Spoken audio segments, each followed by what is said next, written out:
Hey guys, welcome to Let's Fight Podcast. This is your host, Isaac Peterson and Andrew Phillips. And what are we here to talk about today, Andrew? We're here to talk about the adpocalypse and the Momo controversy that's been going around the internet, and that is a really hot subject right now.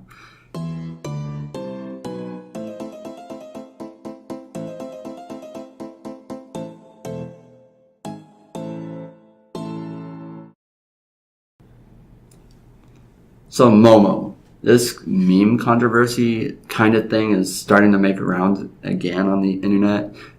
If you were around a year ago, obviously is when it all started in June of 2018 is when a upload on YouTube happened. When a YouTuber uploaded this video of him trying to contact Momo through WhatsApp, and it wasn't a thing until like a few weeks ago. It restarted up, and so much to explain here, my bad. So it popped up out of nowhere, and it's pretty much this way of hackers to get your information, but it like popped up on YouTube Kids, like telling kids ways to kill themselves. Like it gave them instructions for that, which is crazy. And hold on, it also appeared in app stores, and it like gave you instructions. Like, if you talk to it, it'll give you instructions, and then if you don't do the killing, it will threaten you. It'll say it'll kill you in your sleep, by most accounts of what kids have said. So yeah, that's pretty much what Momo is, but it's honestly so fucked up. So, Momo is an app? No. I mean, yes, but it was taken down. Dallas went through it on the Android app, and it was gone. I haven't checked out the app store on the iPhone, but it was supposedly an app too that could you could talk to Momo, the creepy looking sculpture thing, and you could talk to it and ask it. It could ask you questions, I think, if I remember what I read right, and it starts like asking you to do things for it, and then it builds up, and then it says poke a knife in your stomach or poke a knife in your neck. According to one mom, the Momo thing said that poke yourself in the neck with a knife. Step Brothers reference, I guess. But yeah, this mother caught her son saying, "Oh, Momo said to do it," and that kind of sparked some outrage. And then it pops up on YouTube Kids, where like YouTube Kids had like a few videos that were like Fortnite and Peppa Pig, the British pig.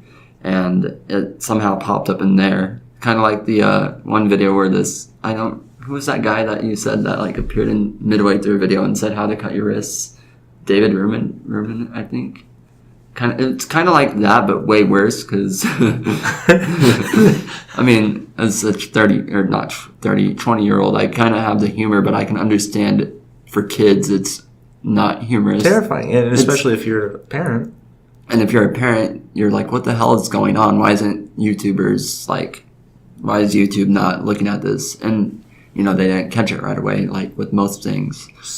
So Momo would start popping up in YouTube Kids feeds?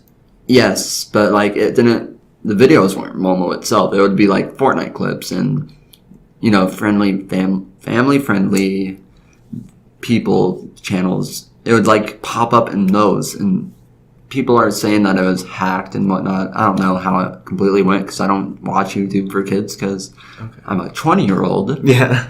I mean, close to 20, but that's not the point. It would pop up in these videos and tell children to kill themselves, and I guess that light went on. Okay. So should parents be afraid with because YouTube Kids is supposed to be monitored and safe for a sense, to where kids can watch things without parents having to worry about anything, mature content being on there. Should parents now worry that YouTube might be exposed or hacked into? I wouldn't worry from a parental standpoint. Once more of like people who were born in the mid-80s and 90s become adults and have kids, they'll understand how YouTube works. So I would say our era of kids, because we grew up with all this, we understand that YouTube is not like TV where everything is closely monitored and put up YouTube is a harder thing to keep track of, but we understand how YouTube works. I wouldn't necessarily worry. Stuff like this happens from time to time, but I wouldn't be worried about it because YouTube does a good job of monitoring that stuff, and sometimes they're a bit slow, but that's not the point. But for the most part, they take this stuff down, and they're really good about taking down this kind of stuff. So I wouldn't be necessarily worried. And would you say that most kids nowadays are probably smart enough to use, to be able to use actual YouTube instead of YouTube Kids? And do you think that most of the kids that are younger that might be that might retain this information or try to be swayed in this form of Momo, don't you think most of these kids are watching stuff like mature content like Call of Duty or anything anyway?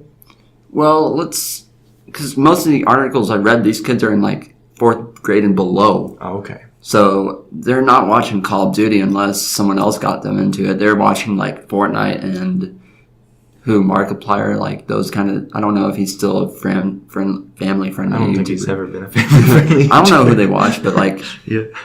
But when they watch these family friendly content videos, they're not looking out for those. Damn it, I'm off track, but they're not looking for Momo videos, or they're not looking for Call of Duty. They're kids want to have fun and watch dumb stuff. Let's be real. I don't think this would I can't even think. I don't think this would be in their pops into their mind, and they are oh, we want to watch Call of Duty.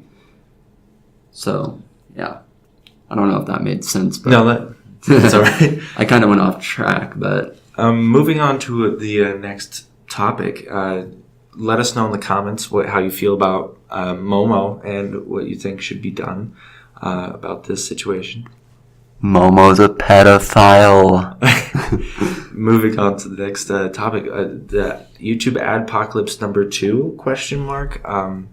Go ahead and elaborate on that. So Matt Watson, this YouTuber, tried to expose YouTube for these pedophiles were on children videos, kids playing around having fun, kids being kids.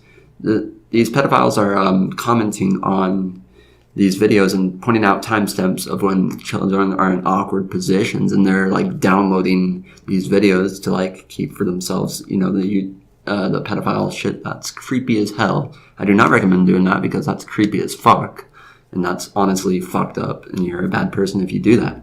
But going on. So this guy points it out to YouTube, and he's having his fan base spam news organizations and making a bigger thing of this event, which is being blown over and whatnot. And honestly, it's not, it is a big deal, but it's not it's not as big as people think. It doesn't happen that much. And this guy, ironically, was exposed for being a pedophile in the past. So yeah. So do you think that Matt Watson maybe makes these videos to have an excuse to look at these videos but not be seen as a pedophile when supposedly fighting against it? That's a tough one, man. Conspiracy theories with Andrew and Isaac. Sponsored by that. No, I don't know, but it wouldn't be surprising if he's a pedophile looking at that stuff. It wouldn't be out of the question to me. We're a little bit late to the topic, but he might be a pedophile too. And, well, he was exposed for that, but yeah, I think he could try to make it a distraction for him too. Maybe he's one of those burner accounts. You never know. And so small YouTubers, for just simply having toxic comments about pedophilia and so on, have been getting demonetized, especially a lot of channels with just kids in them, even though it's family friendly and the comments are clean. Just because they have kids in them, they are also getting demonetized because of this adpocalypse. Do you think that is a major problem, and do you think it will be fixed soon? I hope it gets fixed. I hope that these people who have clean comments, clean communities, and clean videos do get monetized again, because they put their hard work and effort into this just for the adpocalypse to screw them over something that may not even happen to their video. Because let's be real, if you were a pedophile, you wouldn't comment. But I mean, let's not go into that. That's kind of creepy to think about. But like, you wouldn't think that a pedophile would think about that, to think about doing that.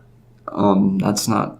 I don't think that would be common. So I don't think that big or small YouTubers have to worry about their videos being demonetized because of this in the near future once YouTube gets it all settled out. But you have to watch what you say in the comments, of course, because you don't want ads like pulling out of YouTube because of this, like the adpocalypse did when Matt Watson exposed, or quote unquote exposed, this from happening. He like said AT&T has like an ad and there's like a bunch of pedophile comments, that kind of thing. That's what basically happened. And if you want more information on that, that's pretty much what happened, and that's why ads are pulling out and causing a second adpocalypse.